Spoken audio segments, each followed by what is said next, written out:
महाराष्ट्र सरकार का बड़ा फैसला, स्कूलों के 500 मीटर दायरे में स्ट्रिंग बैन।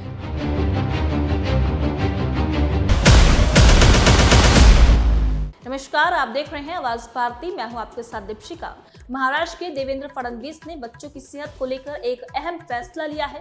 अब राज्य के किसी भी स्कूल के 500 मीटर के दायरे में आने वाले दुकानों पर स्ट्रिंग एनर्जी ड्रिंक की बिक्री नहीं होगी। सरकार ने इस पर रोक लगा दी है। राज्य के खाद्य एवं औषधि प्रशासन मंत्री नरहरि झिरवाल ने शुक्रवार को विधानसभा में ये घोषणा की है। बता दें कि मंत्री ने कहा कि ये फैसला बच्चों की सेहत को ध्यान में रखते हुए लिया गया है। उन्होंने आगे कहा कि इसके लिए विस्तृत दिशा निर्देश जारी भी किए जाएंगे और नियमों को सख्ती से लागू भी किया जाएगा। आपको ये भी बता दें कि महाराष्ट्र के बीजेपी विधायक विक्रम ने सरकार के इस फैसले का स्वागत किया है। उन्होंने कहा कि आज के सत्र के दौरान मैंने स्ट्रिंग एनर्जी ड्रिंक के बारे में एक सवाल उठाया। ये ड्रिंक भारत में और खासकर महाराष्ट्र में हर जगह आसानी से मिल जाती है। कंपनी खुद कहती है और लेबल पर भी साफ लिखा होता है कि ये ड्रिंक बच्चों के लिए ठीक नहीं है, फिर भी स्ट्रिंग उन्हें बेची जा रही है।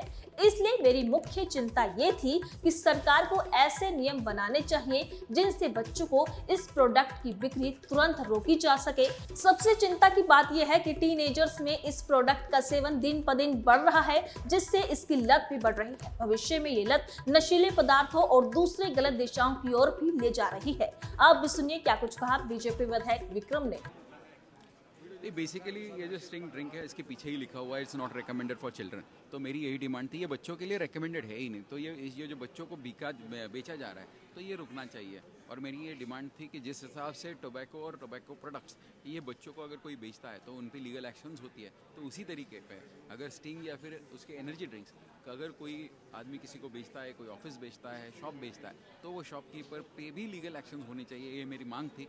अनफॉर्चुनेटली मुझे पॉजिटिव आंसर ये आया कि 500 मीटर दायरे में हम लोग इसमें बंदी ला रहे हैं, लेकिन मैं ये चाह रहा था कि जो भी बेचेगा बच्चों उस पर लीगल एक्शन होनी चाहिए। तो कमिंग फ्यूचर में डेफिनेटली ये होगा, ऐसा एक्सपेक्ट कर रहा हूँ।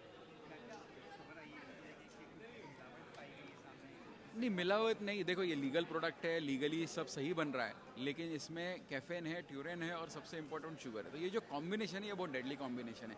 ये अकेले 250 ml की ड्रिंक में 34% शुगर है, 34% शुगर। आप इमेजिन करो, इतनी बड़ी मात्रा में अगर चीनी शरीर में जाएगा तो उसका लॉन्ग टर्म इफेक्ट डायबिटीज़ होगा, ये कैफीन की वजह से ब्लड प्रेशर होगा, हार्ट डिजीज़ेस होते हैं, तो ये होने की संभावना बहुत ज़्यादा है। तो इसलिए हम लोगों को बच्चों को आज ही अभी मतलब इस चीज़ से इसको पीने से कहीं पे रोक लगानी चाहिए। और ये खुद प्रोडक्ट बोल रहा है कि इट इज़ नॉट रिकमेंडेड, तो इस पर लीगल एक्शन होनी एक्सपेक्टेड है।